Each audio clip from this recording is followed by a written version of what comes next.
हाँ बोल की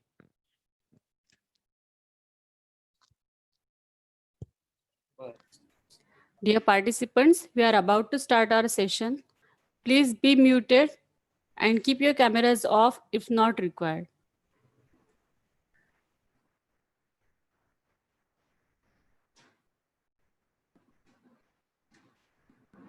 Yes.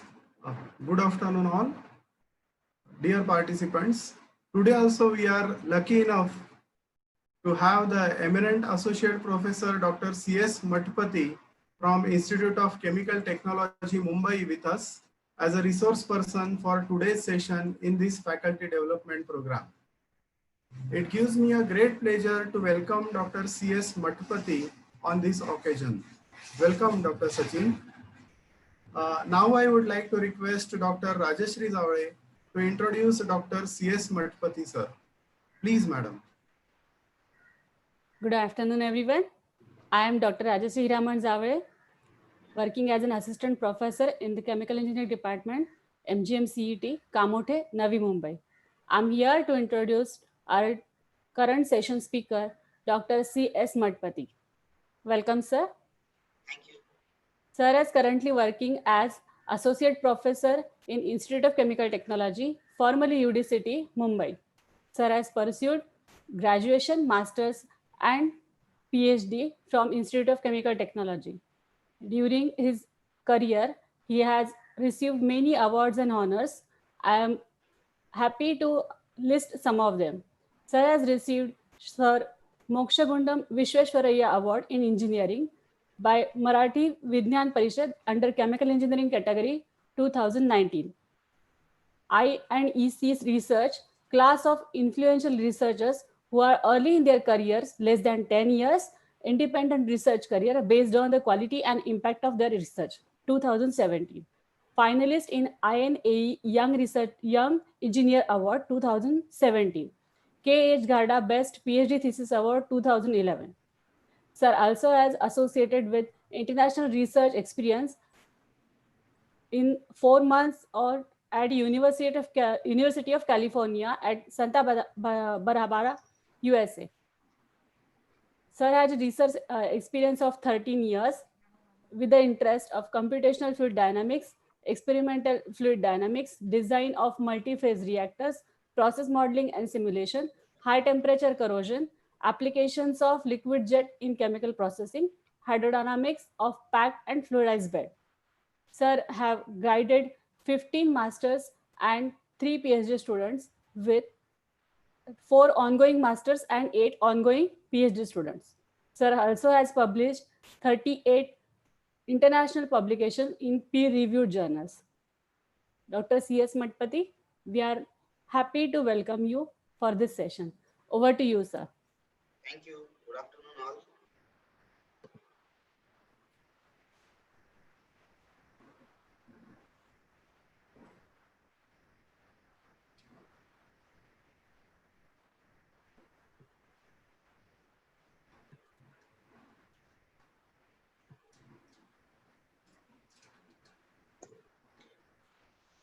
So hello everyone. Today I am going to share some of my experience in process intensification using computational fluid dynamics. I am working in the area of experimental and computational fluid dynamics in my academic research, and as well as I am also trying to implement some of these ideas at industrial level in some of my industrial assignments. So these are certain case studies which we have done at our academic level, some of the case studies at industrial level, so that you will get a complete flavor of how computational fluid dynamics is used by the chemical engineers. So before beginning, I'd like to share about our institute. The institute is established in 1933. And the very own reason for establishing this institute was to cater the chemical industry in India. So many industrialists and some of the Britishers have established this institute. And over many years, the institute has helped many chemical industries And recently in 2008, the institute has become deemed university. And it is pleasure to tell you that the institute has now two more campuses, one in Bhubaneswar and another in Jalna as the off campus, just because we are a category 1 institute, which is given by the University Grant Commission. Now, what are the programs that we offer in Institute of Chemical Technology? At the main campus, we have 9 undergraduate programs, one in core chemical engineering, and there are certain specialty branches such as food technology, pharmaceutical technology, dyestuff technology, textile and fiber processing, oil oleochemical technology. So there are many such chemical allied branches in which we offer specialization as well as the postgraduate degrees in that area. And we have 29 different PhD programs under various thematic areas. And similar programs are also being run in Bhubaneswar and Jalna campus. In addition to that, there is an integrated MTech program where it is a 5-year program and it is having a trimester pattern. So every alternate semester is spent in industry as an intern. So there is a lot of weightage given for industrial training in that particular course. And our admission related activities for postgraduate and PhD program is already started, and the advertisement is uploaded on the website on 20th of June. So the forms are open. So those who are willing to apply for any MTech or a PhD degree can do so. And our institute also has a facility for other faculty members to do a PhD degree in our institute. And there are certain rules and norms which can be seen in the admission handbook. So with this background about the institute and the courses, let us come to our topic of today's interaction, process intensification, and how computational fluid dynamics can help us to do process intensification in chemical industry. So what is process intensification? There are certain guidelines which call it as a process intensification. One is if you are developing some innovative apparatus or equipment, or you are developing some technology, so that can be called as a process intensification. For a given production volume, if you are reducing the size of the equipment, that is also process intensification. For a given process, there is certain energy consumption, and if you reduce that energy consumption, then it is called as a process intensification. As well as there is a reduction in the waste formulation. The reason we have written here waste formulation is because we are talking about the side products impurity reduction as well as the amount of waste that is getting produced. If we are reducing that, then it is process intensification. So to summarize, whenever we try to develop any cheaper process, safer process and sustainable technology, it is process intensification. And this can only be done by understanding the underlying mechanisms of the processes. So it can be either the fundamental reaction kinetics, or it can be how we can improve the rate of heat transfer, mass transfer in the process. So transport phenomena has an important role to play in process intensification. So these are some examples of process intensification. Whenever we call something as process intensification, the first thing that comes to our mind is the esterification reaction. The age-old technology of conventional esterification replaced with reactive distillation. So that is how people know process intensification. Whatever process we are doing in multiple equipments, vessels, multi-steps, converting it into a single column. That is what the reactive distillation has done in almost 1950s or 60s. And after that, there are many such success stories, such as static mixer technology, or nowadays micro reactors, or continuous flow chemistry, then using jet for mixing, then rotating packed bed reactors, or some advances in the membrane separations. And nowadays people are also talking about hybrid separation technique, that is using membrane adsorption, membrane distillation. So multiple unit operations combined together. So this is what comes under the purview of process intensification. Then we will see what are the applications of CFD in chemical engineering. So when we say CFD, it is known as computational fluid dynamics, or the way the results are represented, it is also called as a colorful fluid dynamics, because whatever output we get from doing computational fluid dynamics are colorful pictures. So it is called as a colorful fluid dynamics as well. So in this particular CFD, we study the branch of transport phenomena. So what we do is we try to understand momentum, heat, and mass transfer processes. And some of the application areas are when the system is miscible, so liquid-liquid single phase mixing or blending. In some cases, the phases involved are not miscible with each other, so they create a dispersion. So we want to understand how the dispersion is created and the quality of dispersion in terms of the holdup, interfacial area, the mass transfer coefficient. Similarly, gas liquid mixing. So any gas liquid reaction such as hydrogenation, chlorination, oxidation, we want intimate contact of gas with liquid. So this gas liquid mixing is also under transport phenomena to study from the angle of CFD. Another aspect is if you consider any leaching process or a catalytic reaction where solid phase is involved. So solid suspension is an important criteria. Suppose the solid doesn't get suspended. So in that case, what happens is the solid surface area will not be completely available for reaction. So we will not get the desired rates that is expected. So suspension of solid is important. Another case is gas solid systems. Any combustion or gasification system, we deal with gas solid reactions and we produce the valuable chemicals in terms of gaseous products.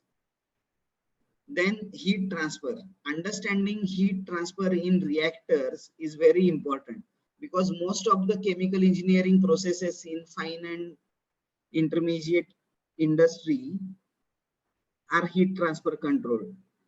So in order to have a safer operation, the productivity is limited by the quality of heat transfer. How effectively we can do heat transfer decides the how good we can do the heat transfer decides the productivity of the plant. Then there are certain systems which are not commonly done using CFD, which are specialized CFD applications, that is reactive flow simulation. So in terms of automobile industry, they do some reactive flow simulations in their engines. Similarly, if we are dealing with gasifier systems or we are dealing with any furnaces, then we are talking about reactive flow simulation. Another example where certain efforts are put is interface tracking. Suppose there is a multi-phase system and we want to understand how the interface is created. So interface tracking is also one thing that we do in CFD. Then Lagrangian simulation. Lagrangian simulation means you are tracking the particles separately and we are studying the effect of all those particles on the overall objective. For example, if we consider we are having milk and we want to make a milk powder using a spray dryer. So what we do in a spray dryer is we create fine droplets of the milk in the chamber and it is contacted with the hot air. And eventually the product coming out of the system is the dry powder. So optimizing the parameters of spray drying system can be a Lagrangian simulation. Then there are species transport simulation where you are working with a multi-component system. Then there are systems where cavitation can be the phenomena and you want to study the impact of cavitation on the overall process, then there is granular flow, which is mainly used in the downstream operations in powder handling. So you are doing some milling operation, drying operation, grinding operation. So granular flow understanding is very important. Sometimes you are charging solids into a reactor through a hopper. So how the flow of solid is going to take place in the hopper is also a granular flow simulation. Once we do CFD, what are the exact output parameters which we are looking at? So what are the typical type of problems which we deal in CFD? One is the flow distribution. Consider there is a network of pipes and how the flow is going through the network, if you want to understand. So it is kind of a flow distribution.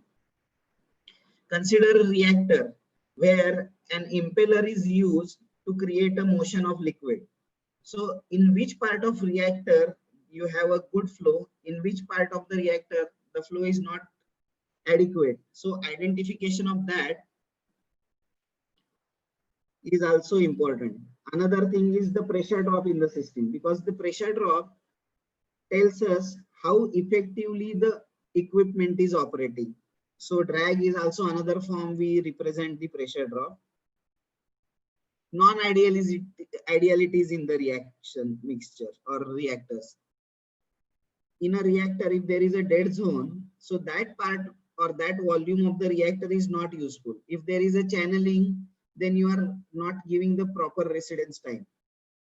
So you can also do residence time distribution studies in CFD using species transport. Reactive system, particle dynamics, we have already discussed. So these are the typical problems which we try to tackle using computational fluid dynamics. Rather than showing the partial differential equations involved in CFD, I have kept this talk as a generic talk where it is known that when we do CFD, we are solving partial differential equations involved in momentum, heat, and mass transfer. So there is an equation of continuity and motion, which we are solving with appropriate boundary conditions.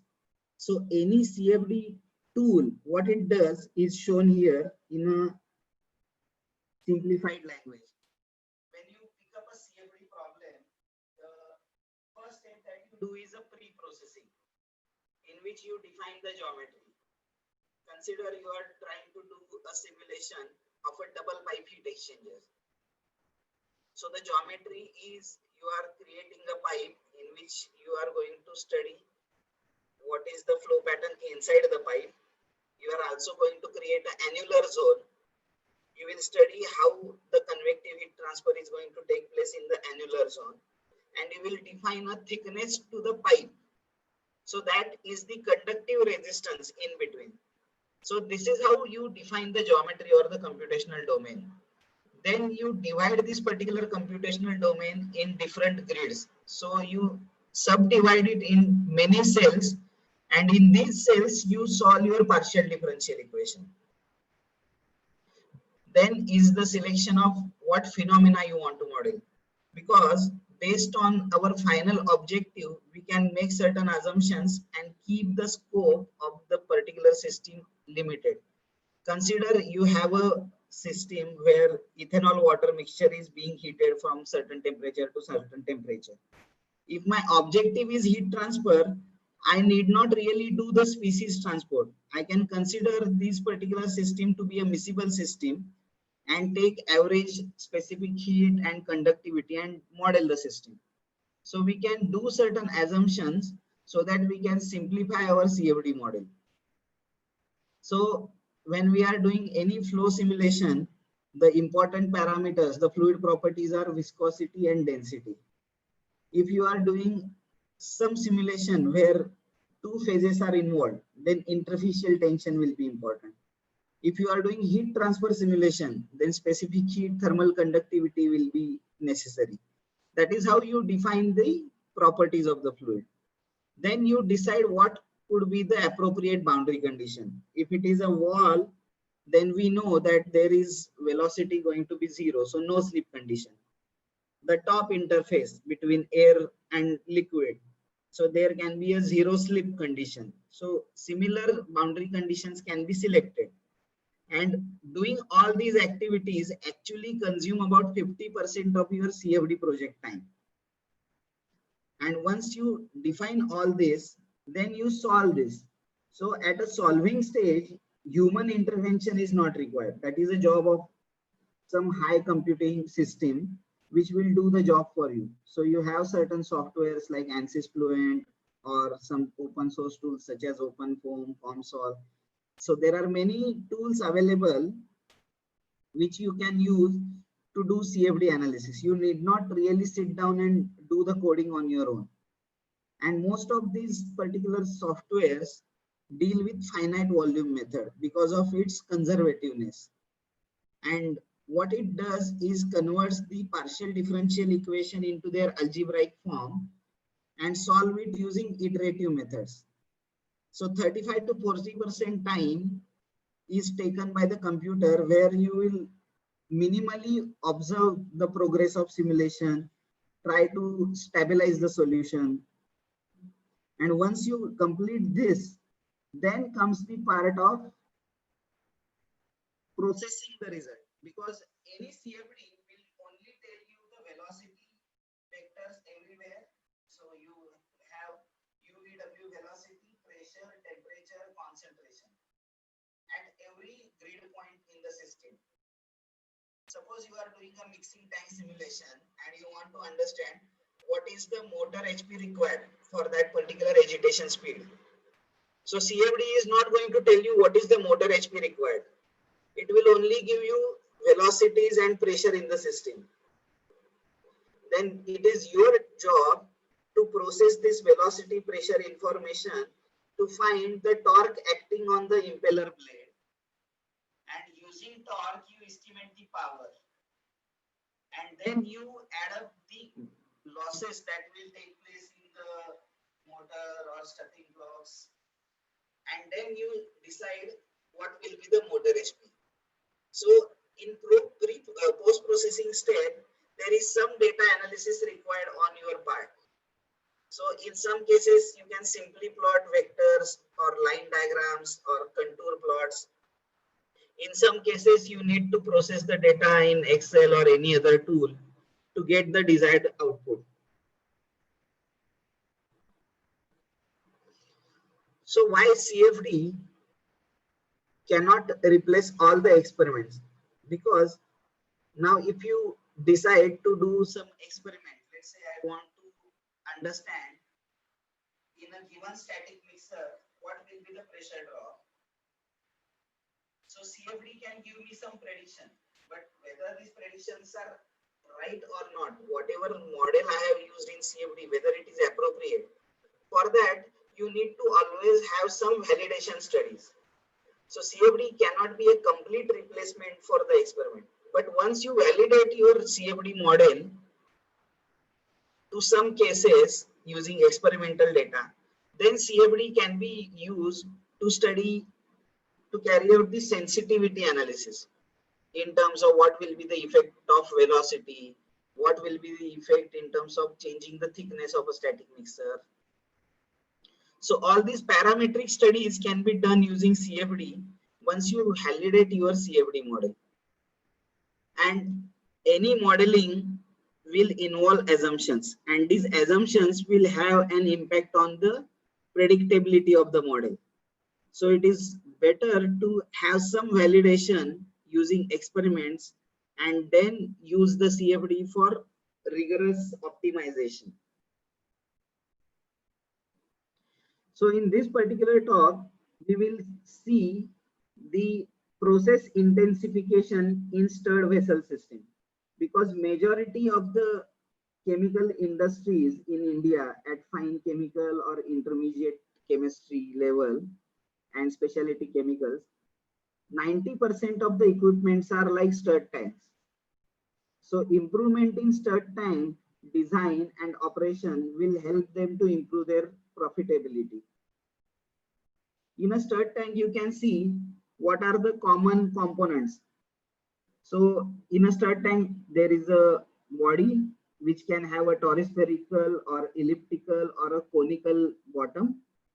There are impellers, either there can be a one impeller or multiple impellers. For heat transfer, there is a jacket. And if you wish to have, you can have a single or multiple internal coils as well. In order to avoid vortex, there is a baffle. If it is a multi-phase system, that is you are sparging gas. So there is a gas sparger. Then there is a mechanical seal, motor and gearbox.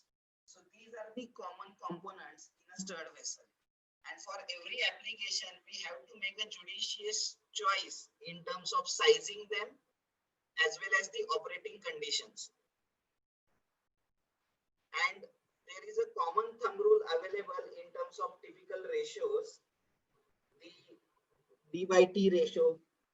Just a minute. Pardon me for 1 minute.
Yeah, sorry.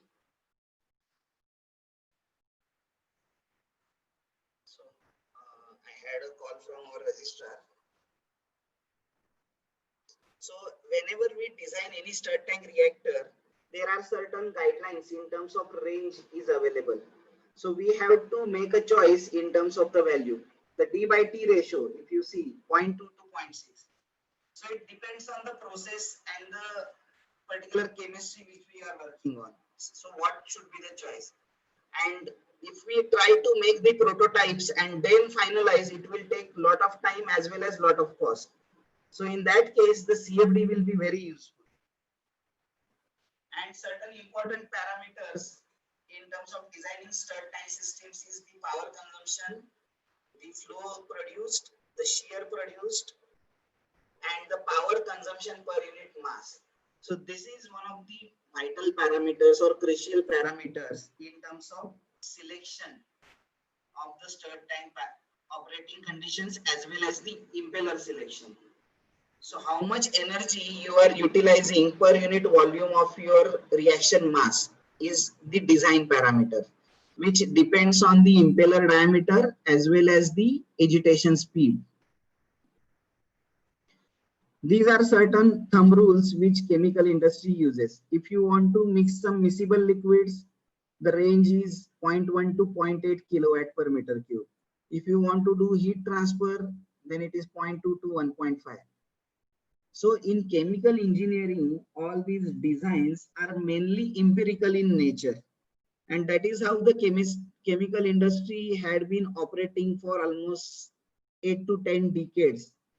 And in last couple of decades, this particular scenario had changed just due to the availability of modeling tools and computational fluid dynamics.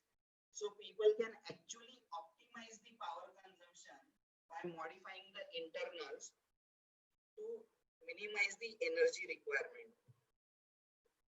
Then again, there are multiple choices available in terms of selection of impellers.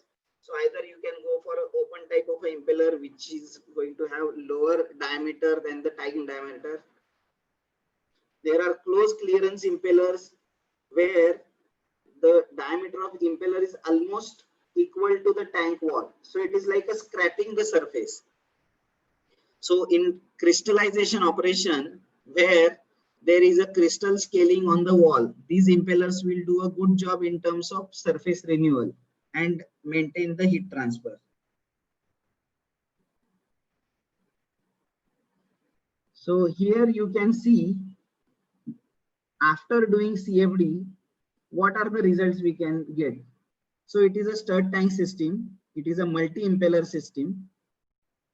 And there are two coils because the reaction chemistry that we are running in this particular reactor is highly exothermic. And one jacket and one coil is not sufficient. So we need two coils. And now based on this particular picture, we have to give some recommendation in the industry. There is a solid catalyst involved in this reaction. And typically what is our assumption is now we are having 3 impellers and the diameter of impeller is also enough and the RPM was almost 60 RPM. So this particular reactor was operating about 0.4 kilowatt per meter cube. So we think that the reactor is nicely designed, but when we see all these complex flow patterns in this particular reactor, it can be observed that the impeller is creating a nice axial flow motion in the central region. And this axial flow motion in the vector plot, you can see it is having a circulation cells being formed. What is surprising is this region just below the impeller. Here, if you observe, the velocities are close to zero. So just below the bottommost impeller, the liquid velocities that are created are less than 0.1 meter per second. And the catalyst had a terminal settling velocity of 0.2 meter per second. So any catalyst that comes in this region will settle and never go back into the reactor. So it is like a dead zone in the bottom portion. And in this particular dead zone, if the solid comes, then it will take long time to again go back into the entire reactor.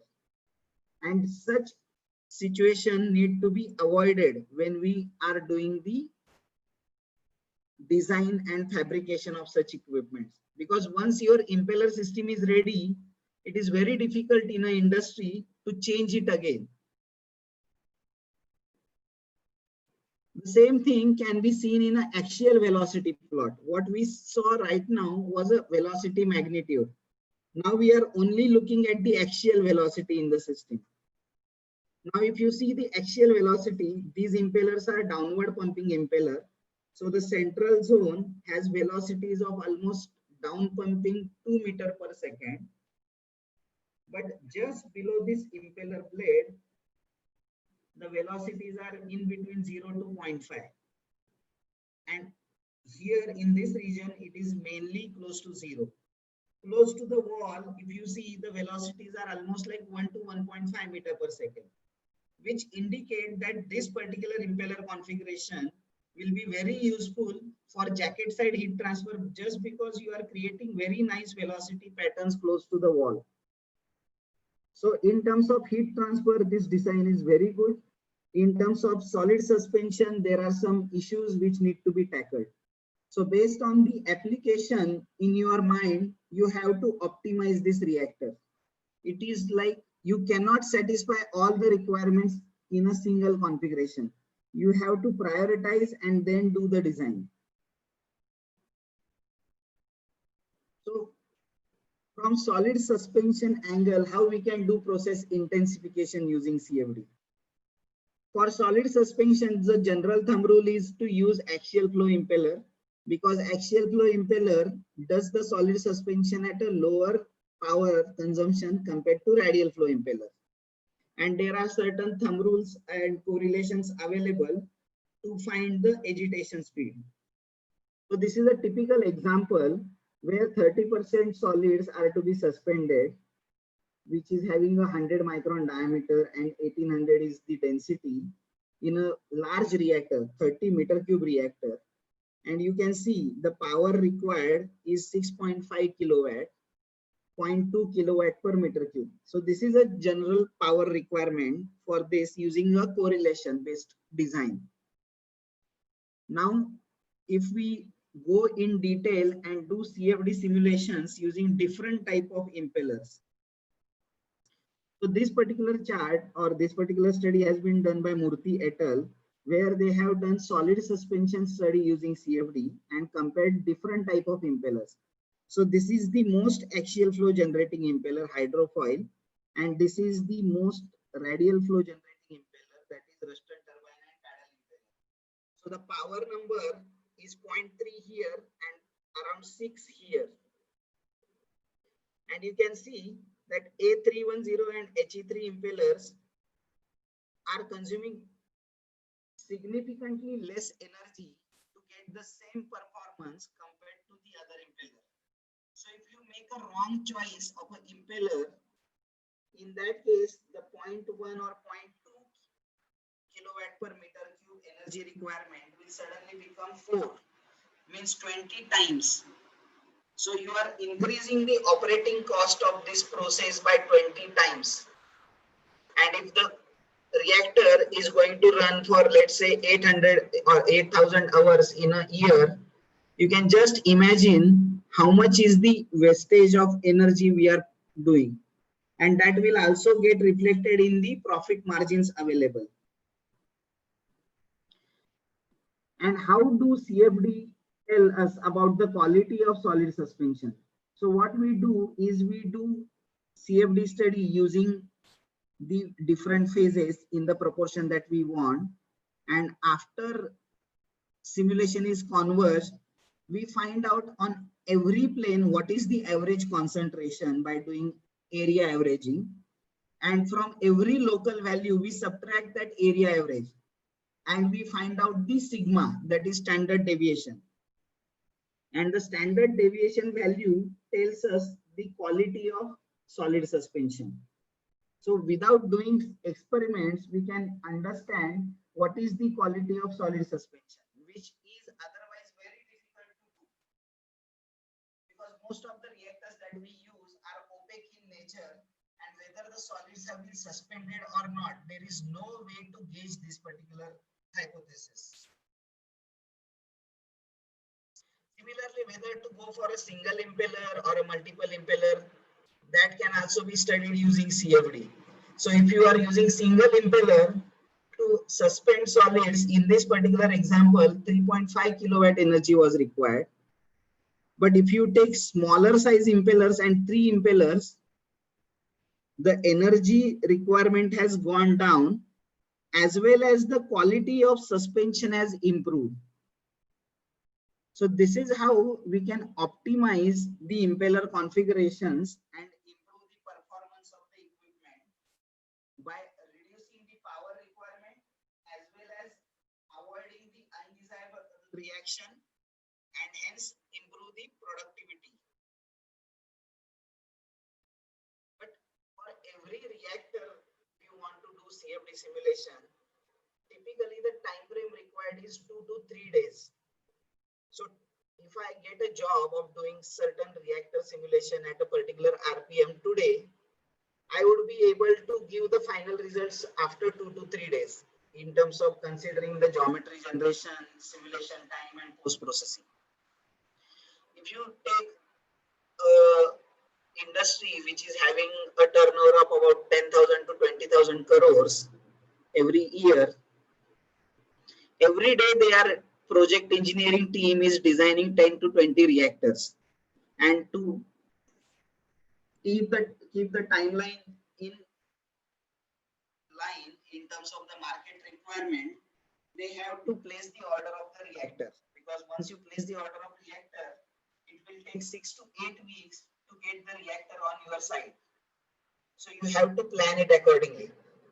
So doing CFD simulation for every reactor is going to be a costly affair because of the limited licenses. Any industry would have either 1 or 2 licenses to do this. So at any point of time, you will be running 1 or 2 simulations.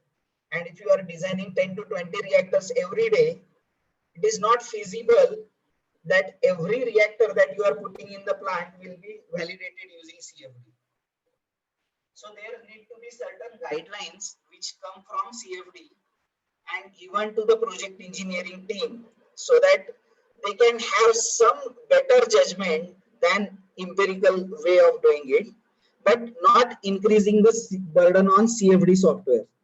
That is why we had taken this particular knowledge development activity at UPL Limited, and we did comprehensive CFD simulations for different impellers that are popularly used: propeller, hydrofoil, pitch blade turbine, disc turbine, and different impeller diameters as well, 36%, 46, 42%, and also single and double configuration. And by doing that, we developed the profiles in the reactor: axial velocity profile, which is an indicator of whether the solids will get suspended by looking at the bottom part of the reactor, as well as looking at the wall, whether it is good in terms of heat transfer, because more the velocity at the wall, better is the heat transfer. So compared to propeller, hydrofoil, you can see, is a better impeller for heat transfer. If you have an objective of heat transfer, then pitch blade will also be giving much improvement similar to hydrofoil. But this part, you will see that solid suspension is affected. So given a choice between propeller, hydrofoil, and a pitch blade from heat transfer and solid suspension angle, I will go for a hydrofoil impeller. Suppose there is a dispersion application, gas dispersion. Gas dispersion requires breakage of bubbles. It requires turbulence. So in that case, we will go for a disc or pitch blade turbine. And how the dispersion will take place, we'll come to know by looking at the velocity vectors. Now, any particular stirred tank reactor which is used in a small scale industry, it is typically a batch reactor. So there is no continuous input of liquid mass in and out of the system. And you can see there is a upflow and downflow region in this particular reactor. And typically the standard practice in the industry is putting coils at a 70% diameter or 70% of the radius of the reactor. And if you see, that particular region comes in the region of cross flow. That is, there is a downflow, there is a upflow, and the crossover zero velocity is the location where, without understanding, we typically put the coils. And hence, the cooling coils do not get sufficient liquid velocity on them, and we don't get the good heat transfer performance. So it is ideal to keep the cooling coil either at a 60% or close to the 85 or 90% of the tank radius.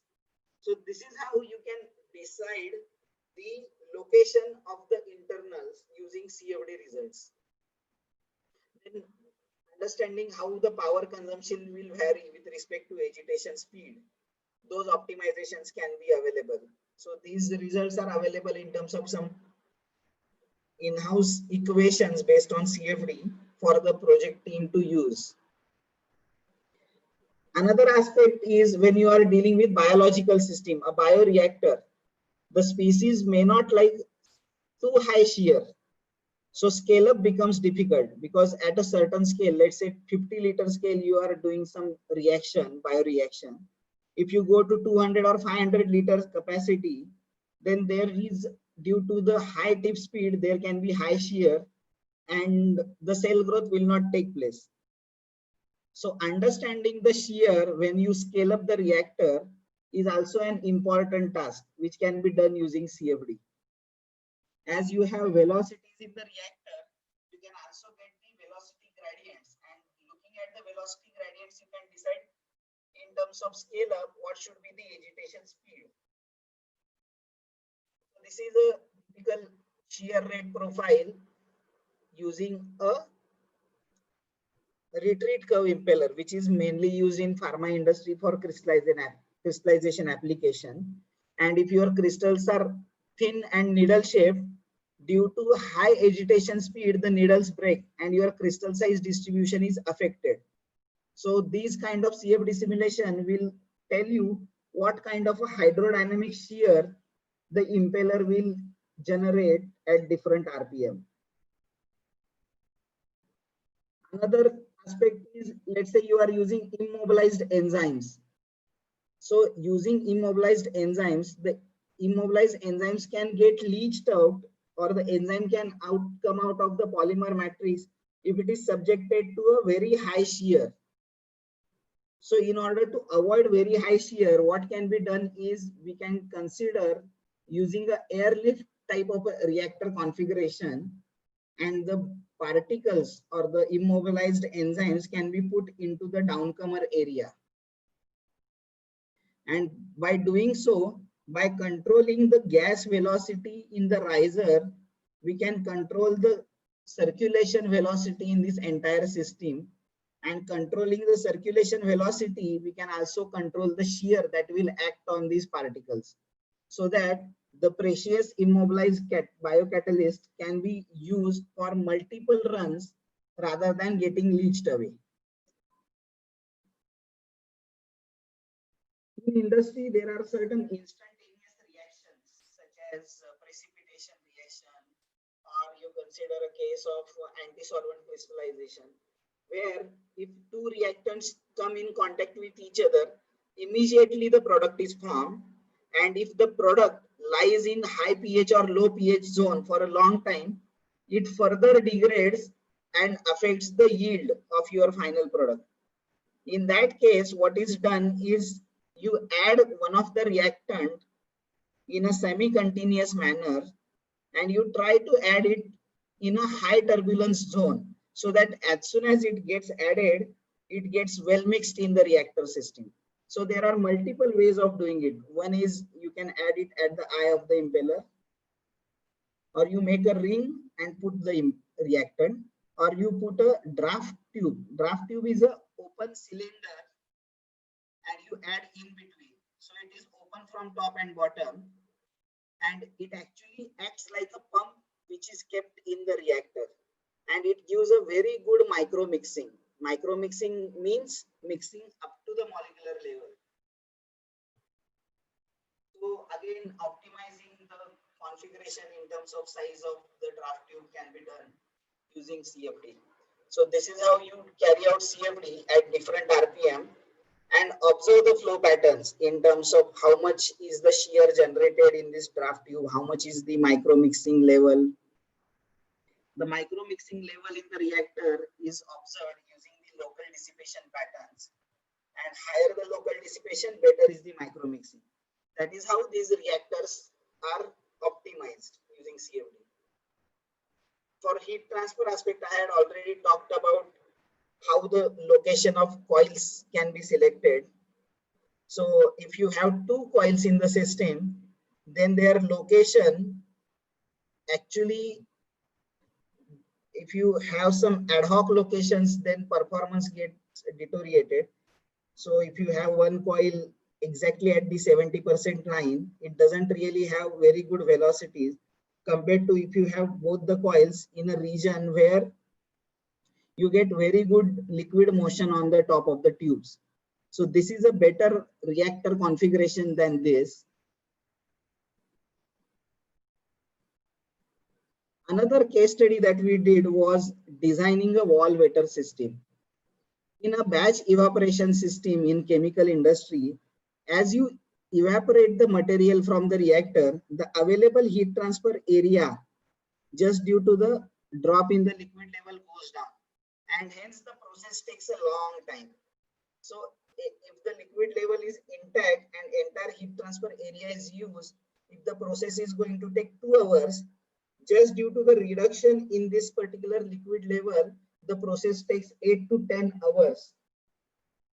And hence you reduce the productivity of that particular reactor. In that case, what can be done is you can have a shaft on which 2 pipes are connected, and when this pipe rotates, due to the pressure difference created, it takes the liquid, process liquid in that, and it gives a jet out and puts it on the wall of the reactor. So at any point of the time, the entire surface area is available for heat transfer. So whatever time it was taking, about 8 to 10 hours, the same process can be completed in 2 hours. And you can use the reactor for next batch. So this is called as a wall wetter. And we can do volume of fluid method simulations where you are doing a multi-phase simulation. So blue is air phase, red is water phase, and you agitate it in the reactor, you rotate it, and due to rotation, due to pressure driving force, the liquid starts rising in the tube and eventually comes out and falls on the wall. So we have done certain CFD simulations and experiments to validate the system, and then how the CFD can be used for the scale up. So this was one of the academic research in our lab we have done. Another case is anti-solvent crystallization, where we can use jet mixing in terms of mixing the anti-solvent in the saturated crystal solution, and that dispersion falls in a reactor, and where we give it sufficient time for crystal growth. And this particular system can give us a very narrow crystal size distribution. And our thought process is, if we increase the velocity of the jet, the better mixing will take place. But while doing the experiment, we observed that beyond velocity of 2 to 3 meters per second, the crystal size, rather than reducing, it was growing. So what happened in this particular system, we tried to understand using CFD simulation. So if you see, what happens is, let's say 0.91 meter per second. So two jets are coming and there is a plane at which these jets will hit each other, and the location of that plane depends on the momentum coming in with each of the jet. Then we can do species transport simulation, that is multi-component simulation, to see how the anti-solvent is getting mixed in the chamber. So when the jets hit each other, they form a disc like this. And we can understand how much is the energy consumption in that, and that can be related to the micro mixing in this particular plane. At higher velocities, what we observed was the jets, when they hit, the droplets those were created were hitting at the wall, and that was getting back mixed into the jet region again. So this particular back mixing was creating a problem in terms of increasing the crystal size distribution, which was otherwise very difficult to understand and observe in an experiment. So CFD can answer some of the questions that we have observed in our experiments. If you consider gas solid system, then one of the recent topics where people are putting a lot of effort is biomass gasifier. So in biomass gasifier, there are many systems, gasification units. One of the gasification unit is dual fluid bed gasifier, in which one of my students has worked on gasification in one column and combustion in another column.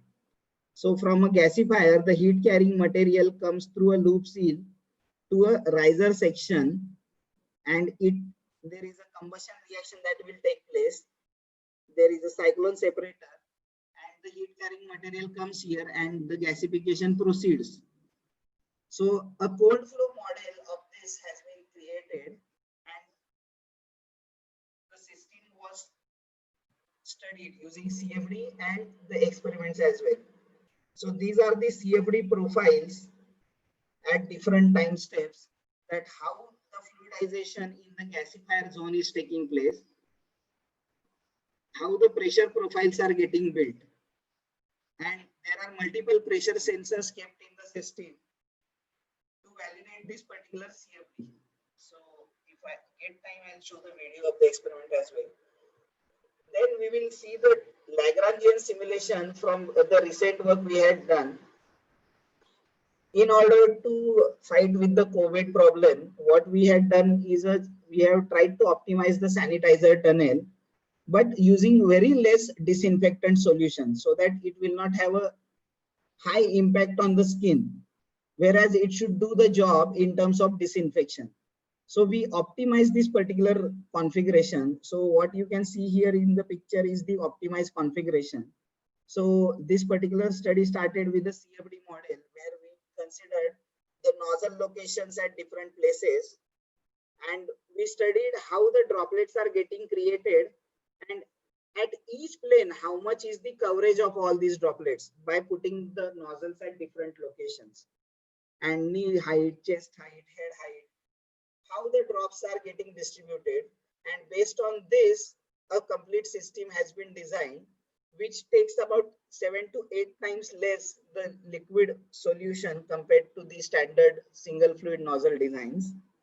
So this is how we can optimize and develop the system. So in this particular case, complete CFD was carried out first, and then the system was fabricated in that particular order. And the same methodology is being used in spray drying systems as well. So in spray drying, you observe the droplets coming into the spray dryer, and when they come in contact with the hot air, then there is an exchange of mass and heat between droplet and the air, and the drops start getting dried, and eventually the powder comes at the bottom. So red means the very high wetness, blue means almost dried powder. And this is how a CFD simulation can tell for a given flow rate how much is the volume of this particular spray dryer is required. For a given spray dryer, what should be the feeding rate so that we get the required drying performance from the same equipment. So this is how you can do either design or rating type of a simulation. Another application area, the last one in our today's discussion, is the biomedical application. Recently, people are also doing bio simulation in terms of understanding the transport phenomena in the arteries and other things. And this particular study tells us the pressure profiles, the wall shear stress, and understanding wall shear stress and pressure profile can help us to optimize the location for stent to be put in case of an abnormal person, and also designing these internals in terms of the design of the stent. It also helps.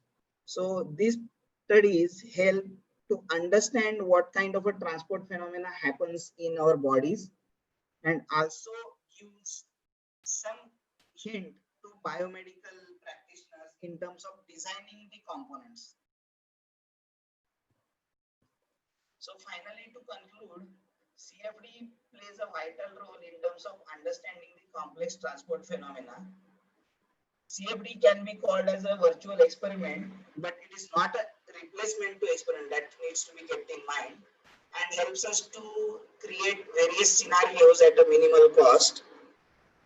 CFD helps us to optimize the energy utilization and capacity enhancement, and now this is being regularly practiced in almost all the industries.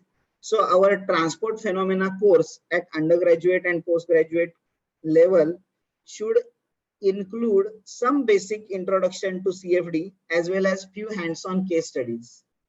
With this particular remark, I would like to stop and thank you all for listening to these experiences which I had in my industrial experience as well as the academic research. Thank you. Thank you, sir. We'll take 2 minutes to get the questions. Dear participants, you are requested to drop questions in the chat box.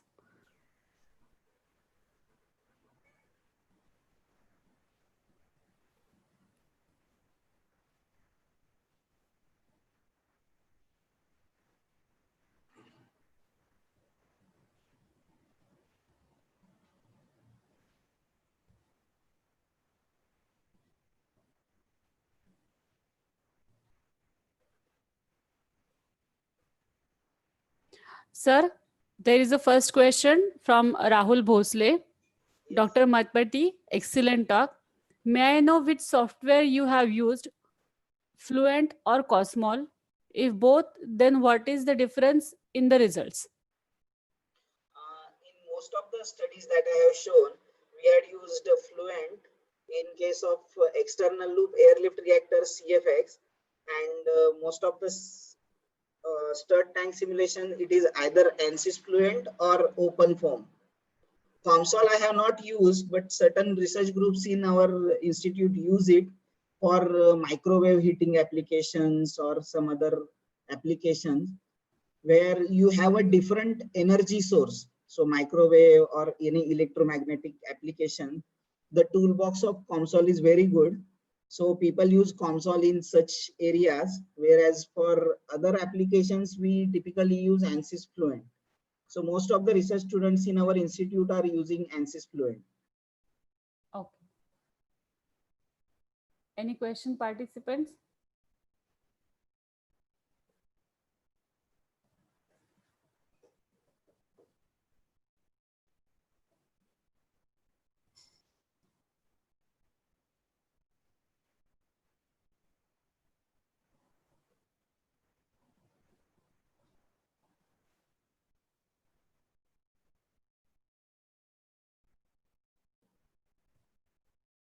Yes, there is a question.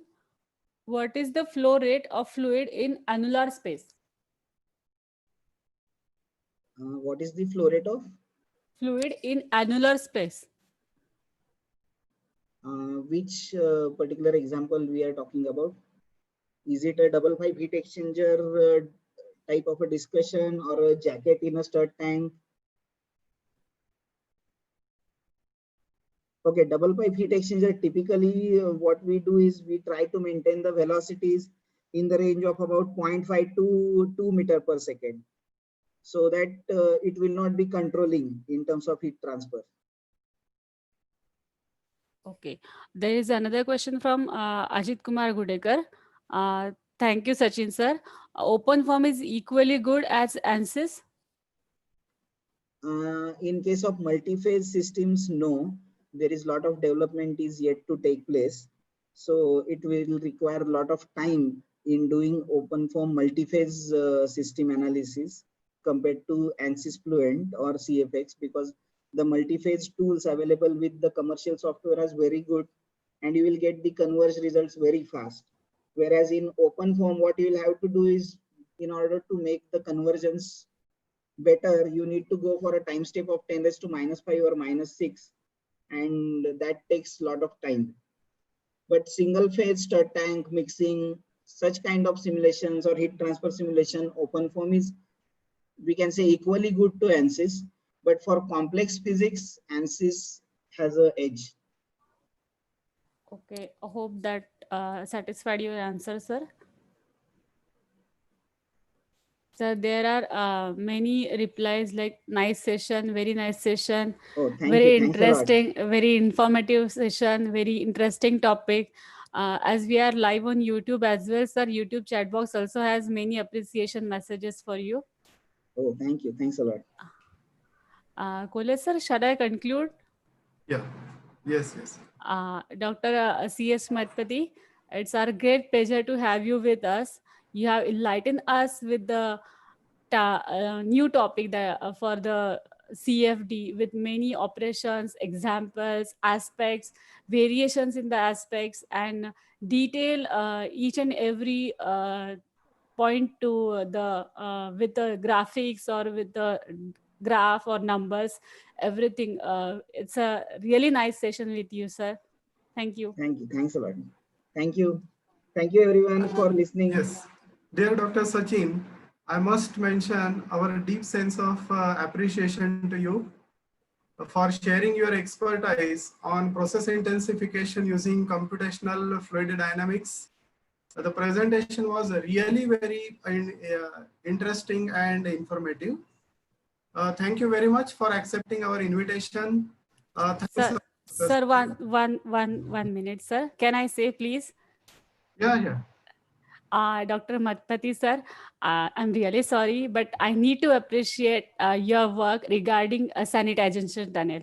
We all are, it's wordless to have such a innovative research in this pandemic situation. Thank you so much, the idea sir. Thank you. of that kind of a novel nozzle system came from Pandit sir. and a couple of students and myself tried to do some DPM study.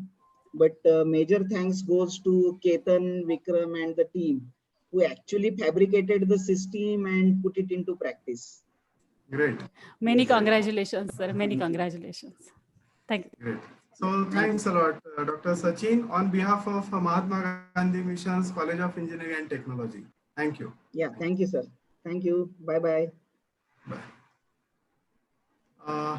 Okay, now we have a break because now it's 4:04. So we will start our next session at 4:15. So thank you. Sir.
Hello.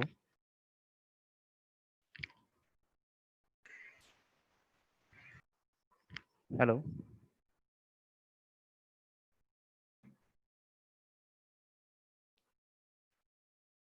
Hello.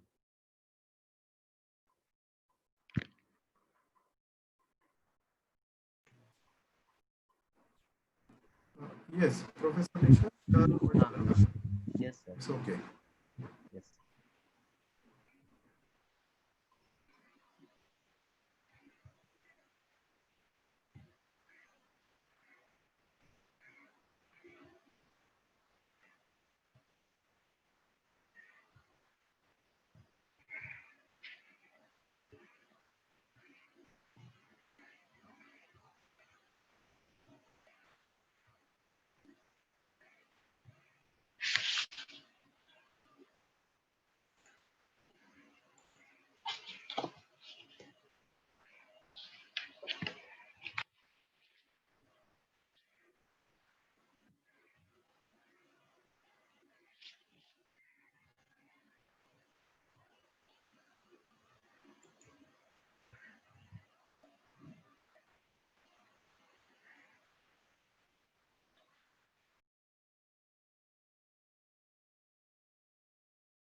Yes, Aarti madam, we will start now.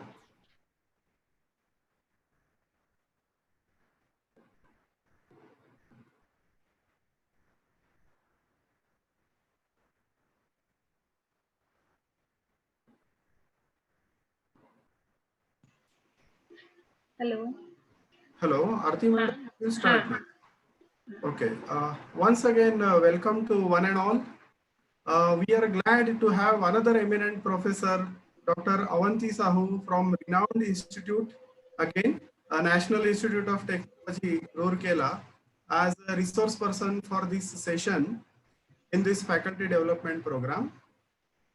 It's my pleasure to welcome Professor Avanti Sahu in this event. I would like to request respected Dr. Aarti Barik madam to introduce Professor Avanti Sahu. Please, madam. A very good afternoon to all. Myself, Dr. Arti Barik, would be privileged to introduce Professor Avanti Sahu, the resource speaker of the topic production of hydrogen from biomass using fluidized bed gasifier.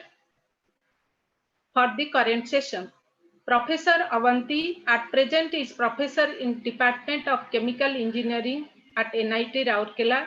She is also Dean of Center of Alumni and Industry and International Relations. Professor Avanti has done her graduation, post-graduation, and PhD in chemical engineering from NIT Rourkela. She has published more than 100 papers in international journals, 1 patent, and many number of books and book chapters.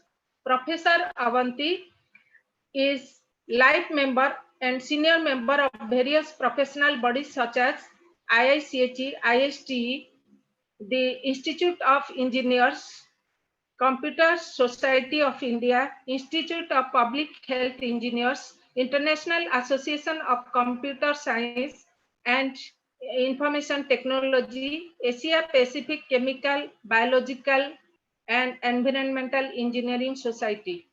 She has many number of sponsored research projects like MOEF, MNRE, CSIR and DST projects, and consultancy with L&T, OCL and SELS, Steel Authority of India Limited Industries. She has also chaired technical sessions at International Conference in Chemistry and Chemical Processes in May 2011 held at Bangkok, Thailand, and WCE for ICME 2011 held at London in July 2011. She has guided more than 40 MTech students and 6 PhD students. At present, 7 PhDs are in progress under her guidance. Her area of research are fluidization engineering, mineral processing, CFD, particle technology, energy and environment. I now request Professor Avanti to carry her session.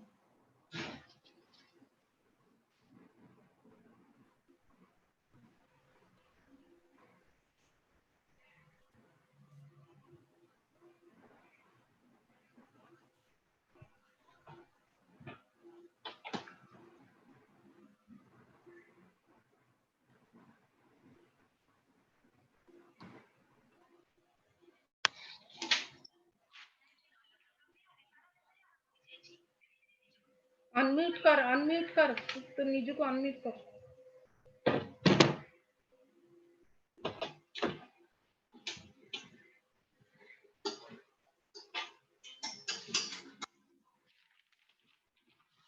Hello. Yes, madam, you are audible. Yes. Yes. Thank you very much. Very good afternoon to one and all attending this webinar.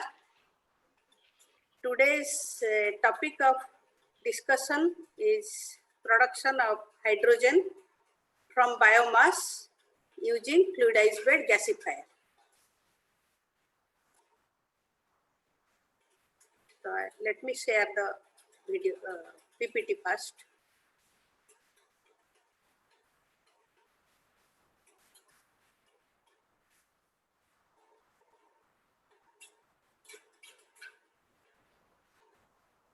Is it visible?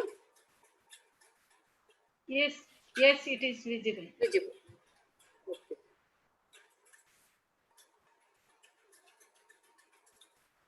So let me tell the outline of the discussion first. It will be in introduction, gasification process, flow diagram of the gasifier system in general, materials, methods, results and discussion. Now, for any research, we should have certain background. In the present scenario, over 90% of the hydrogen produced is obtained from the carbonaceous raw material, mainly the fossil fuels. But very fraction of this energy, is used for the energy purpose. Now, with the increasing demand of the clean fuel or the clean energy and implementation of the fuel cell system, now there is a growing demand for the hydrogen productions. So therefore, it is required, or hydrogen production is needed to be kept in pace with the growing market. Now, there are several applications for the production of the hydrogen, such as commercial fixation of the nitrogen from the air in the harbor process, hydrogenation of fats and oils, methanol production, in hydrodealkylation, hydrocracking, hydrodesulfurization, rocket fuel, welding for filling balloons, production of the hydrochloric acid, reduction of the metallic ores, etc. Actually, bulk of this hydrogen is currently used as the chemical feedstocks for petrochemical, food, electronics, and metallurgical process industries. Now, there are several processes for the production processes, but based on the raw material or source of materials, the hydrogen production processes are characterized in two groups. That is, from the using the fossil fuel as the source and using the renewables material as the source. Now, from the fossil fuels, mainly the hydrogen reforming methods are used, and under which steam reforming, autothermal reforming, partial oxidation method, and again hydrocarbon pyrolysis also used. Now, renewable sources, biomass process, and water splitting processes are the two main processes under using the renewable sources. Now, out of this, in the present discussion, we will discuss biomass process, and where the biochemical process as well as the thermochemical processes are used.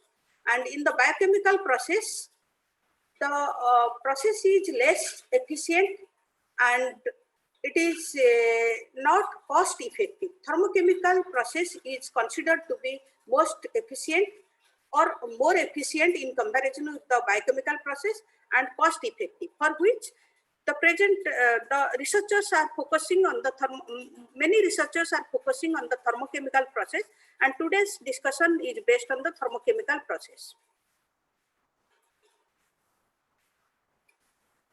Now, if you compare the several hydrogen processes currently used in the pie chart, we can see that steam methane reforming giving 48% hydrogen, oil or the naphtha reforming giving 30% hydrogen, and coal gasification giving 18% hydrogen, and electrolysis 3.9%, other processes giving 0.1% hydrogen. Now, annual hydrogen production in the global level is about 5 into 10 to the power 11 normal meter cube, and India's share is only 2.1 into 10 to the power 8 normal meter cube.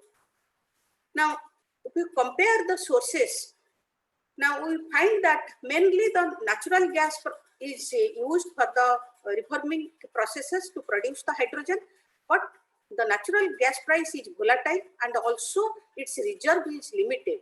Supply will diminish quickly, for which there is need for the alternative fuels, that is coal, petroleum coke, refinery residues, etc., to meet the hydrogen demand.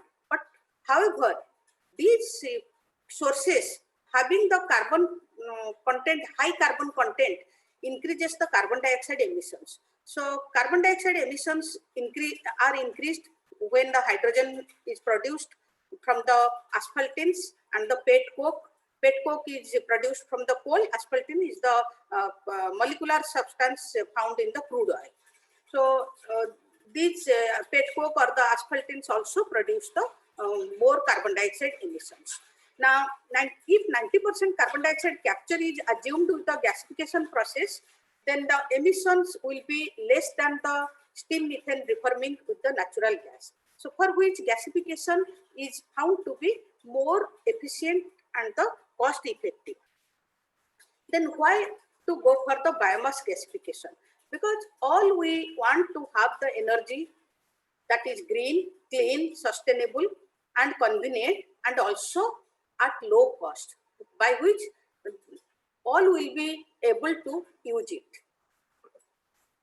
Now, benefits of the biomass as a fuel, that is renewable fuel source, net carbon dioxide impact is small, and biomass virtually contains no sulfur or very little sulfur, lesser pollution, lesser greenhouse effect, and also rural economy is grown faster way if the biomass is used as the fuel. Now, path to hydrogen from renewables, if you see, there are several paths, that is renewable energy converted to heat, from where the thermal through the thermolysis process we can produce the hydrogen, or via mechanical energy, electricity, electrolysis we can get hydrogen, and also from the photolysis, and otherwise biomass is converted to the hydrogen also directly. So from these also we can see this is the simplest method, and where the at the low cost one can produce the hydrogen compared to other processes. Now multiple routes to renewable energy from the biomass. There are multiple routes, as I told, that is resource may be agricultural waste, forest waste, animal waste, or the municipal waste. And this biomass source, mainly the two processes, that is thermochemical process and the biochemical processes are used. Under the thermochemical, gasification, pyrolysis, and under the biochemical, here the anaerobic digestion, fermentation, activated waste treatment, etc. Now, by which the here when the thermochemical process, that is the gasification, is applied for the biomass, the gas is produced, that is the syngas or the synthesis gas, and that is subjected to cleaning and some removal of particles, that is tars, organics, if the little amount of the sulfur, oxides of the nitrogen, carbon dioxide will be cleaned, then that can be used for the several applications, power, biofuels, bioproducts, etc. Now, if you see the thermochemical conversion biomass to fuel, just for the power and the chemicals, you can see biomass feedstock, thermochemical process, mainly three: combustion, gasification, pyrolysis, where the combustion gives hot gases and which can be used steam, process heat, electricity, and our focus is on the gasification, which gives the low energy gas and the medium energy gas, and that can be used for the steam, internal combustion engine, fuel gas, methane, and the syn liquids, methanol, gasoline, etc. Now, what is, before going for the gasification, fluidized bed gasification, we should understand what is gasification.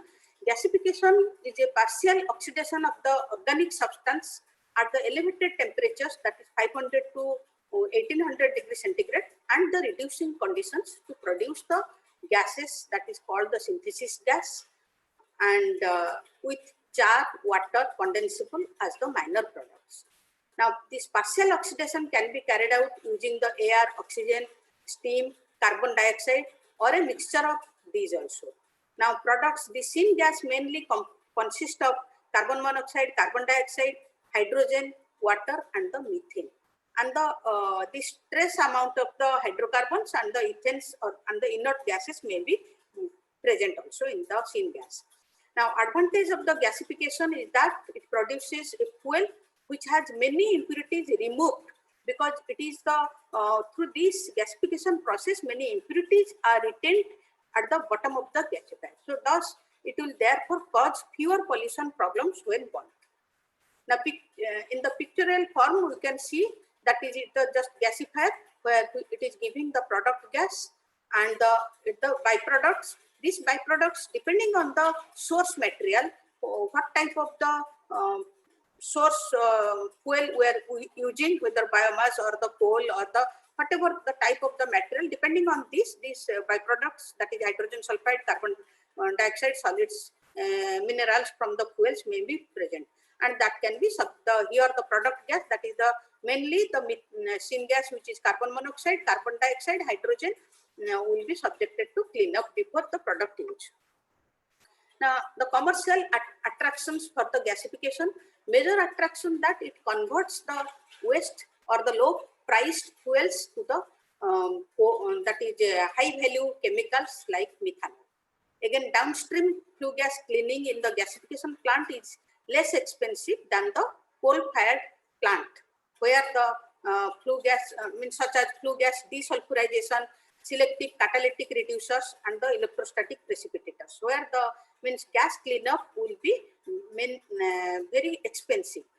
And process plant which uses natural gas as the feedstock can use the locally available biomass or the organic waste instead of the imported natural gas. Now also gasification process provides significant environmental benefits, and total water consumption in the gasification process also is less than the power plant any other power plants, conventional power plants. Further, this gasification plant can be designed to recycle the process water also, and gasification plants produce significantly lower quantities of the major pollutants like oxides of the sulfur, oxides of the nitrogen, and the particulates. If you see the worldwide gasification capacity, it is increasing with the time also. Now it is a old data that is up to 2006. It is showing the real this is the real gasification capacity that was up to 45,000 megawatt synthesis gas. It is megawatt thermal synthesis gas, and rest was planned. Now, if you see the cumulative worldwide gasification capacity and the growth up to 2018, it is seen that it is up to 2014, it was about slightly more than the 1 lakh megawatt thermal synthesis gas, and up to 2019 it was planned, including the plant, it was supposed to produce 2 lakhs, more than 2,70,000 megawatt thermal synthesis gas. Now, if you compare the gasification capacity by geographic region, you can see that it's the Asia and Australia, Africa, Middle East countries, Europe, North America, Central and South America. Now here the Asia and Australia, the gasification, that green colors indicates the operating on up to 2013. This is under construction up to 2015, and it is planned up to 2018. So in the Asia and Australia, the more gasification plants are found, and in mainly in the China. There more gasification plants are there in the China. Now, number of gasifiers by primary feedstocks, if you see the feedstocks, coal, petroleum, gas, petcoke, biomass, and the waste. And here the China also, mainly the coal-based gasification plants, many plants are there, which are the coal-based. Now, next to coal, the petroleum, and then gas also, that is gas-based gasification plant also used. But now the biomass and waste are coming up. These are used as the source material for the gasification process. Now, gasification means to a secure renewable gas supply. Now, with the gasification, here the biomass or the waste we can take subject to the gasification, then syngas is produced, which produces pipeline quality gas. That is here the carbon dioxide which will be produced, that can be captured. That is carbon management opportunity will be there, and excellent environmental performance. So thus it is pipeline gas, and which can be used as the feedstock for the many chemical plants also. Now coming to types of the gasification technology, that is depending on the how the gasification takes place, there may be direct partial oxidation gasification, indirect gasification, hydrogasification, catalytic gasification, supercritical or water gasification. We will discuss about the direct partial oxidation gasification. And applications are also there, as we discussed. It produces low and medium energies, medium heat energies. So these process converts solid fuel to gaseous fuel, which is used in the internal combustion engine for power generation to substitute the fossil fuels. Example, diesel engine for dual fuel application, gas engine for single fuel. Also used in the heat applications such as low temperature, example drying, high temperature process, high temperature applications, that is furnace, kilns, etc.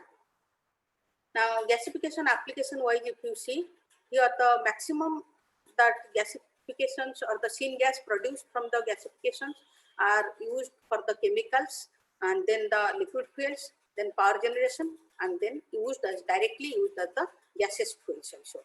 So it is including the operating, green color indicates the operating up to 2014, then yellow under construction, and it is planned. So maximum, if you see, it is for the chemicals, various chemicals, valuable chemicals productions, these syngases are produced also.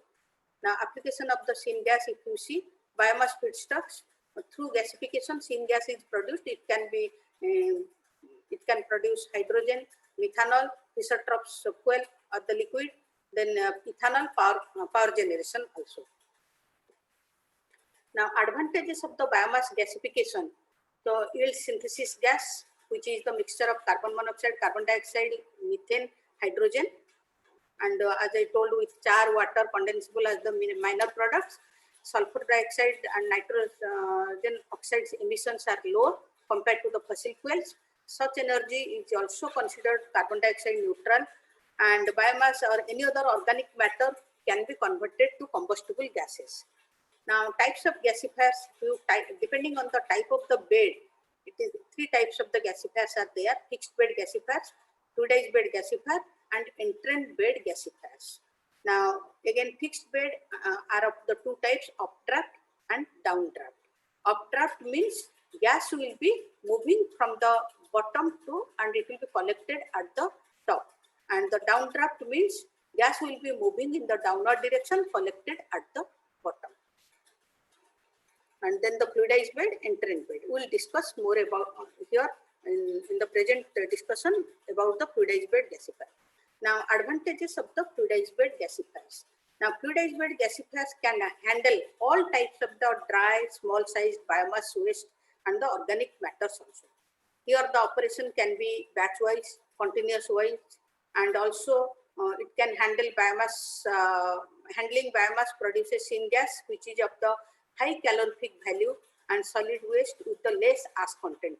Because biomass, if used as the feedstock, ash content will be less compared to coal gasification process. Now, inherently, biomass also inherently have the less sulfur or the nitrogen. That's why it lowers the oxides of the sulfur and the oxides of the nitrogen and the particulate matter. Also, quick to start up for the fluidized bed gasification, gives high combustion efficiency because of the uniform mixing, and gives high output rate and maintains uniform temperature in the reaction zone, means both in the radial direction as well as in the axial directions, uniform temperatures is maintained by the fluidization process. Now here, if you see the just fluidized bed gasifier, you can see air or oxygen, which is the fluidizing medium, is supplied from the bottom, and here the feedstock along with some inert bed material is taken.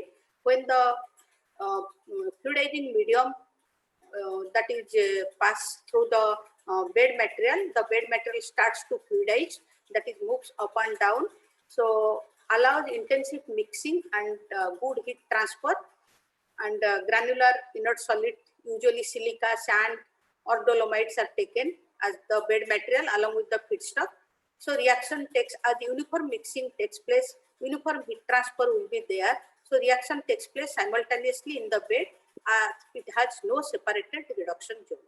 So thus the product gas will be collected at the top. Now the details about the mechanism of the gasification we can analyze. Then we will discuss about our research work.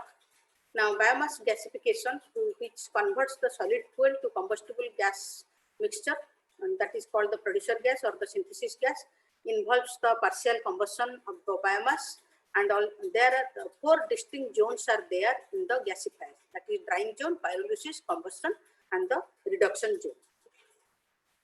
Now, based on the flow pattern types of gasifier, we can say it is countercurrent moving bed, co-current moving bed, cross-current moving bed. Now, that is countercurrent means biomass or the feed along with the air, they will feed, and the air, that is the fluidizing medium, will be moving in the opposite directions. Or here the co-current, both air and the biomass supplied in the same directions, that is move in the same direction. Cross-current, air supplied from the side.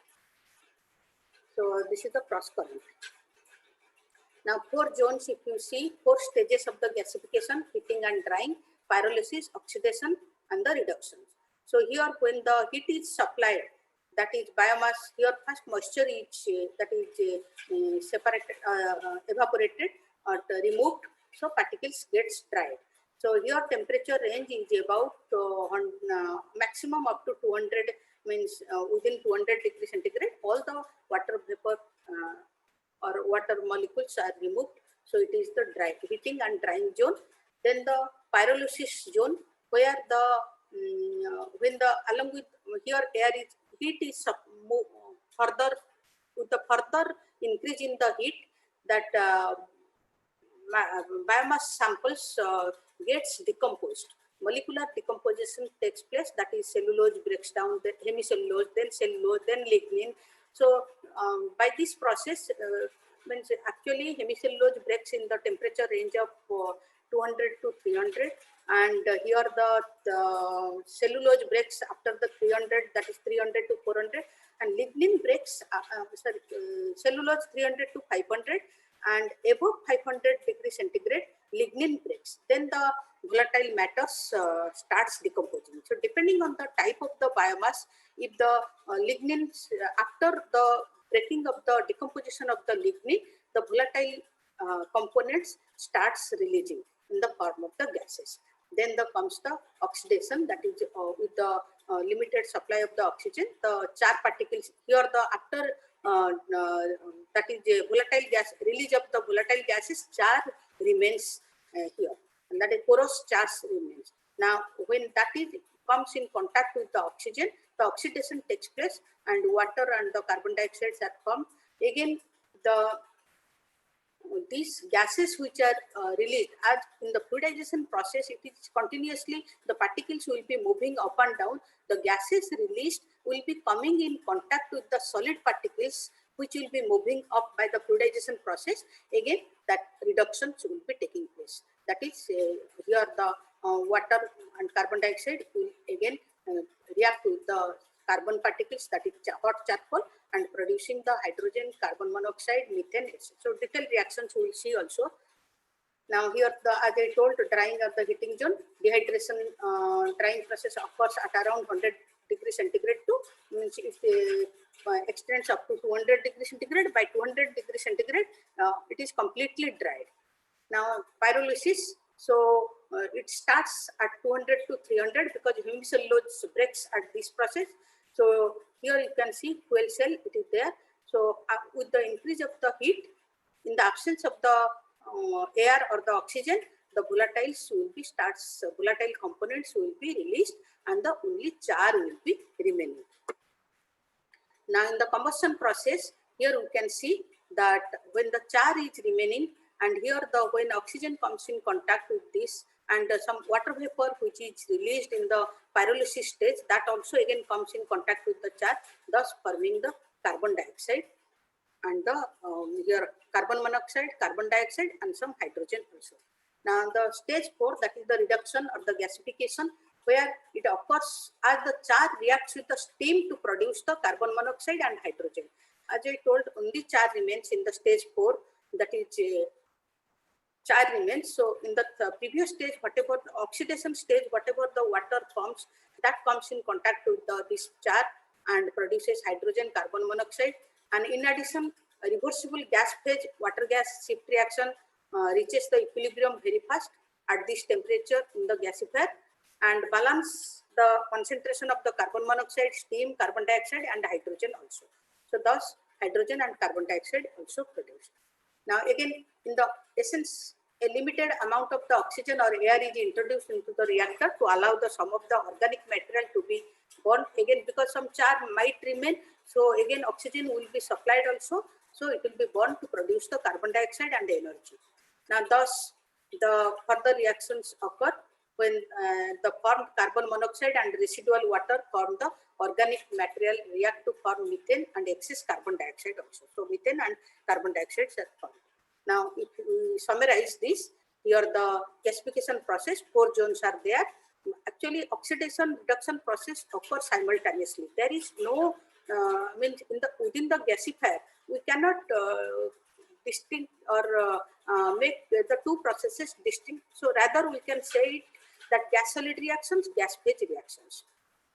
In the heating zone, if you see as the heat is supplied, that is thermal front, it moves towards the particles. So water here, whatever water is moving out. Now in the second, with the increase in the velocity, heat, now again the particle becomes more porous because volatile gases released. volatile gases out. Now here the third stage and fourth stage occur simultaneously. So here when the heat is increased and also oxygen is supplied, so with that they react with the char and forming the here you can say carbon monoxide, water, hydrogen. Now again whatever the water will be forming and carbon monoxide, they will be further reacting with this char and forming the carbon monoxide, and here carbon dioxide also whatever released in this pyrolysis stage, that is again entering and forming the carbon monoxide, and so thus here methane also forming, hydrogen in the gas phase, whatever the gases released in this stage, they again come in contact with the char in the fluidization process. So again among the gases also different components starts reacting with each other. So thus here carbon monoxide and water starts reacting, forming carbon dioxide, hydrogen, and carbon monoxide and hydrogen forming the methane and the water. So thus this gas solid reaction, gas phase reactions occur simultaneously. So as we reactions if you see here the combustion zones, carbon, oxygen, carbon dioxide, hydrogen, oxygen, water. Then reduction zone, carbon means char. Carbon means only the char, and that is reacting with the carbon dioxide forming carbon monoxide. So here carbon reacting with the water, carbon monoxide, hydrogen, carbon monoxide again reacting with the water, carbon dioxide, hydrogen, carbon, hydrogen forming the methane. Now if you gas solid reactions and the gas phase reactions, if you see analyze, that is carbon oxygen reactions, which is combustion in the combustion process. Here carbon monoxide, carbon dioxide forming. Then hydrogenation reactions, carbon, hydrogen, methane is forming. That is Godard reactions, carbon and carbon dioxide forming carbon monoxide. So carbon water reactions, that is carbon water forming hydrogen, carbon monoxide. So gas phase reaction, that is main two important reactions, water gas shift reactions and the methanetions. So here carbon monoxide reacting with the water forming the hydrogen carbon dioxide. Here again carbon monoxide reacting with the hydrogen forming methane and water. Here this water high temperature favors the water gas reactions and the high pressure or the low temperatures favors the methanetions reactions, methane formations. If you see flow diagram of the gasifier system for any industry, so it is mainly the preparation of the biomass, that is depending on the what type of the bed we are using, biomass is to be fed. It is not that whole tree will be fed to the gasifier. So if depending on that, it is to be cutted or because some biomass samples may be high moisture content, so it is to be dried also. So it is pre-preparations will be carried out and then it will be heated, because if it is preheated, then the load on the gasifier will be less. Then the preheated up to 100 degrees centigrade, then it is fed to the gasifier where steam is also supplied. So thus syngas is produced, gas cleaning system, syngas is cleaned up and it is used, that is product gas. It can be analyzed through the gas chromatograph and the required heat here may be supplied to the combustor also. Whatever heat will be supplied, and again the heat generated from the gasifier can be used in the combustor also. Here the environmental aspects, if you see in the for the gasification used in the, if as I told commercial attraction, used in the recirculation mode with the zero discharge, there will be no discharge. As we saw there will be no discharge. Occasional pH adjustment, simple treatment may be needed, and gasifier does not release gas to the atmosphere. So combustions in the user equipment that is in the gasifier is much cleaner compared to liquid fuels. And also solid waste, that is charcoal, can be sold as the fuel. Whatever the char will be produced, that can be sold as the fuel, or in the biological ash also can be returned to the soil, that it can be used as a fertilizer. And also in case of the major user equipment that is in the genset, noise level will be lower with this syngas than the if liquid fuel is used in the genset. Now coming to the that is case studies or our research work, you can see different biomass samples we studied at the sawdust, rice husk, rice straw, wood chips, sugarcane baggers, coconut coir, etc. Now, bed materials which we used: sand, dolomite, red mud, fluidization media, steam, and the air, and carried out the that is ultimate analysis and the proximate analysis to characterize the feed samples to know the different components. Now, then from based on this ultimate analysis, proximate analysis, chemical formulas were for the samples were derived or calculated. Now, the laboratory unit of the gasifier which we have used, two models we have used, cold model and the hot model. Cold model is used mainly to know the fluidization conditions, because if in the hot model, if you see from this, the fluidization conditions cannot be determined, means cannot be controlled by the user. So in the cold model, it is checked what should be the minimum fluidization velocity, as it is visible, a transparent sheet is used, acrylic sheet is used. So in the cold model, the fluidization conditions are determined, and the same conditions are maintained in the hot model, that is fluidized bed gasifier. And here the difference only, here the heat application is there, so that's why it is the stainless steel body is taken, which is coated so that it is insulated from outside, and the temperature control panel is there. If you see, the bubble cap is used, bubble cap distributor, and with the blower air is supplied, and steam generator is used to supply the steam. The gas sample is collected after gasification, and sample is collected, which is analyzed. Gas cleaning system, here a particulate matter is there, that is settled in the gas cleaning system. Then the syngas is passed through the gas analyzer, where it is analyzed, that is composition of the syngas is determined. Now, temperature profile for different zones of the gasifier is determined for the drying zone, pyrolysis zone, oxidation zone, reduction zone. If you can see, drying zone temperature increases, and here also pyrolysis zone temperature increases, and here the gasification, oxidation, here that is combustion, it is increases up to certain point, then it decreases, then remain constant, that is temperature is maintained, and reduction zone here also, and the final stage of the gasification, both the temperatures remain same, so that here the gas solid and gas phase reactions takes place. Now, through the gas analyzer, heating value and flow rates of the product gas are determined, that is heating value and the average gas production rate also are determined. Now, heat of combustion for the components are determined from the literature or taken from the literature to calculate the heating values produced. Now, effect of temperatures on the different components of the product gas for the different samples were compared, and here when the temperature was studied for the rice straw, rice husk, sugarcane baggers, coconut coir, sawdust, wood chips, everywhere it is found that with the increase of the temperatures, the syngas production, that is hydrogen, blue line, that it is indicates hydrogen, and red indicates carbon dioxide, and that is green methane, and the purple it is carbon monoxide. So here it is observed that in all cases hydrogen production is increasing. Here also sawdust and the wood chips, hydrogen production is increasing.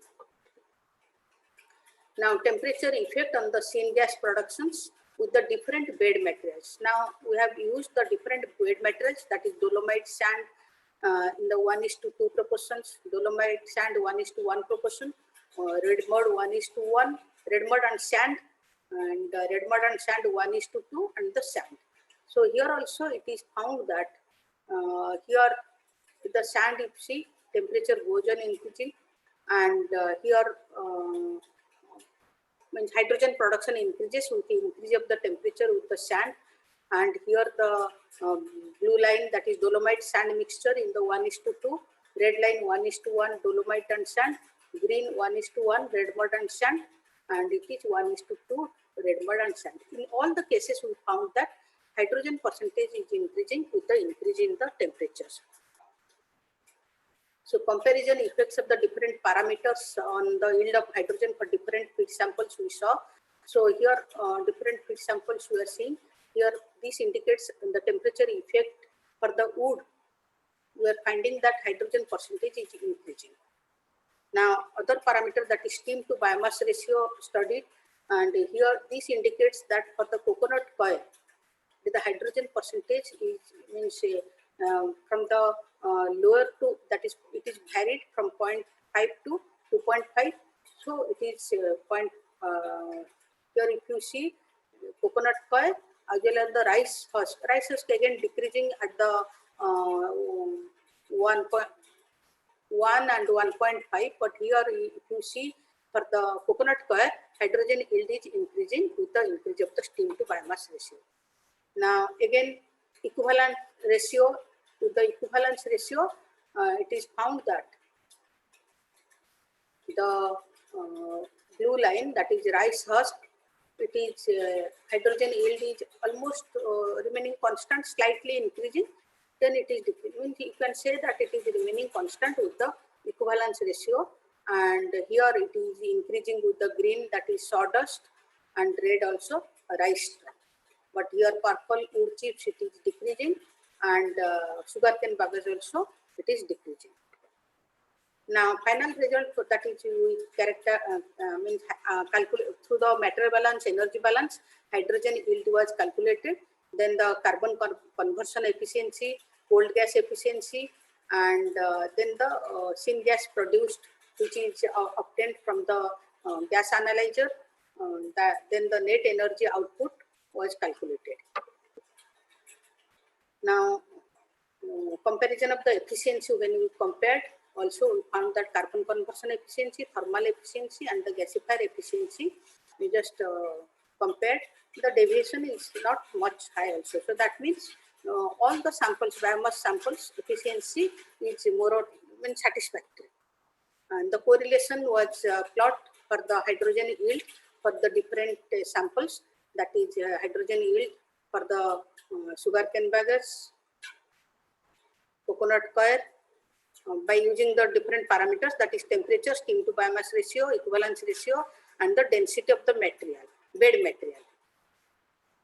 Correlation plot for the rice husk and the wood chips and the rice straw. So again sawdust. Now finally compared biomass samples, standard deviation means compared with the experimental values and the calculated values through the developed correlations. Here all the cases deviation is not high, it is very nominal deviation is there. Now coming to conclusion, from different experiments, optimum conditions for the hydrogen yield were found out that steam to biomass ratio 0.5, equivalence ratio 0.25, and temperature of 700 degrees centigrade gives the optimum result, that is for the hydrogen production. Again, comparing the calculated values of hydrogen yield were found to be satisfactory when compared to the experimental values. Now, amount of hydrogen produced was observed to vary within 56 to 74 gram per kg of the feed sample. That is, it is calculated to the material balance, energy balance. Again, from the present work, it is observed that net energy produced per kg of feed samples are in the range of 4.4 to 5 kilowatt. Energy results obtained through these experiments found to be very much satisfactory. Again, further observed that gasifier efficiency is deviating only within 4% from the thermal conversion efficiency, implying that performance of the gasifier is very much satisfactory. Again, carbon conversion efficiency is found to vary within 70 to 97%, and which indicates proper gasification. That means proper conversion of the biomass sample has taken place. It can be said that temperature of 700 degrees centigrade, equivalence ratio 0.25, steam biomass ratio 0.5, and use of 1:1 red mud and sand mixture for the bed material gives the optimum conditions for the gasifiers. So satisfactory amount of this hydrogen yield indicates the process to be very much cost effective. Further energy analysis report indicates gasification of the biomass sample is eco-friendly and also very much profitable. So this is the, thank you. So any question? Yes, ma'am. There is a question from Dr. A.R. Lokhande. What is the purity of H2 gas during biomass production from H2? Of H2. Is there chances of producing O2 gas as byproduct during this process? If not, what are the others byproduct and how it can be stored? Hydrogen storage, actually we have not worked on this. Only as I shown the PPT that one after the gasifier hot model, one again fluidized bed reactor where syn gas passing through the reactor, where I'm just showing in this here a fluidized where lime we are taking as the bed material, so that all the carbon dioxide, carbon monoxide, they can be absorbed in that and hydrogen can be purified. Because when our objective will be hydrogen, that will be only, so we can pass through the syn gas, which is mixture of the carbon monoxide, carbon dioxide, hydrogen and methane. So we can separate all this by passing through a bed of lime. But as storage is a problem, we have not just for the research purpose, we have just once passed it and we checked it.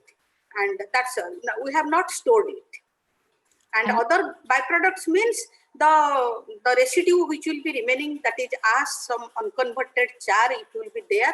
Those will be used as the fertilizers, or the char will be as the fuel also, it can be used.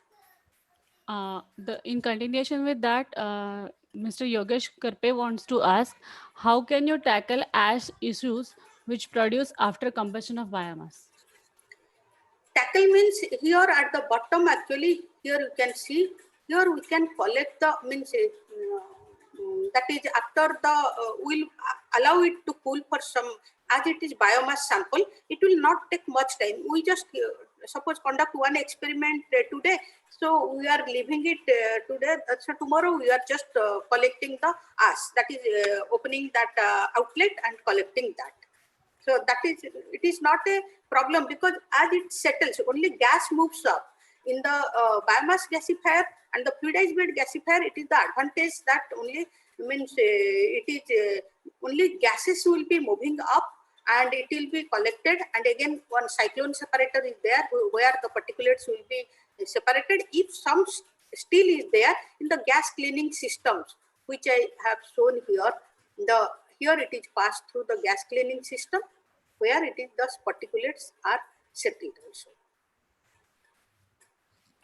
Okay. The next question is from Mr. Ajit Kumar Gudekar. Thank you, madam. Do we have a commercial facility like this one for hydrogen production? What are bottlenecks? Commercial bottlenecks means actually main is the thing, we have to ensure that biomass have to be sufficient stock of the biomass should be there. And another thing, it is pre-treatment is required, and there wherever the commercial plant will be set up, we have to store it from the long time, because biomass are the voluminous. So storage of the biomass is also there required, and pre-treatment. Different biomass samples are of the different types, mean some high moisture content, some have high calorific value, some have that is some more mineral content. So for that we have to identify. Otherwise, in general, if you take that is, it will be for the batch process we can use. For continuous process, we have to ensure all these processes, all these that is pre-treatment and stock of the biomass samples. Because once you start means it is to be sufficient quantity of the biomass should be there. Okay. The next question is from YouTube chat box. Mr. Yuvaraj Chauhan wants to ask, is it possible the gasification of plastic waste? Yeah, it is possible also. So there, I have not tried, but I have seen the literature. It is possible. Plastic waste also can be, but only we have to see that type of the distributor in the fluidized bed. because it may clog the that distributor also through which the air is supplied. So we have to change the type of the here biomass cases. We have used the bubble cap distributor. So in the fluidized bed, slight that distributor design we have to make it different. Okay. Mrs. Reena Mhatre wants to show you to show the pie chart again. Okay.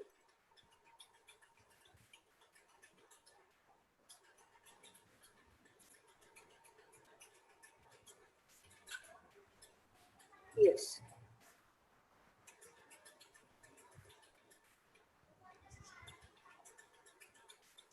Mr. Milin Surve wants to ask, is this process carbon neutral?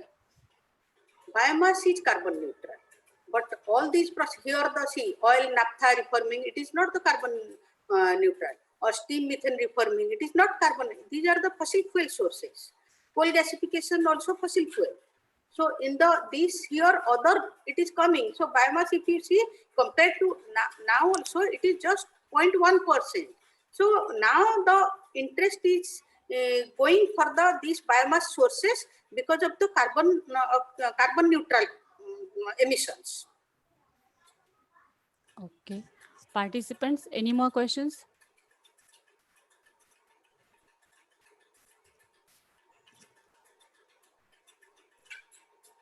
Mr. Ganesh Shinde wants to ask, is this process cost effective? Yes, it is cost effective. I have calculated through the energy balance. So as I told, just 1 kg of the means here 4 to 5 kilowatt energy we are producing, the power we are producing from the 10 kg of the biomass samples that I have calculated.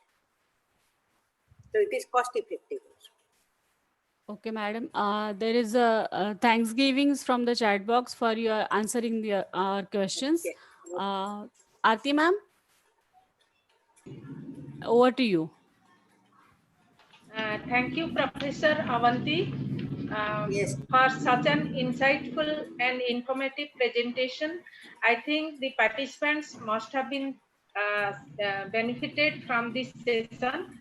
Thank you once again for accepting our invitation and sharing your knowledge in this platform.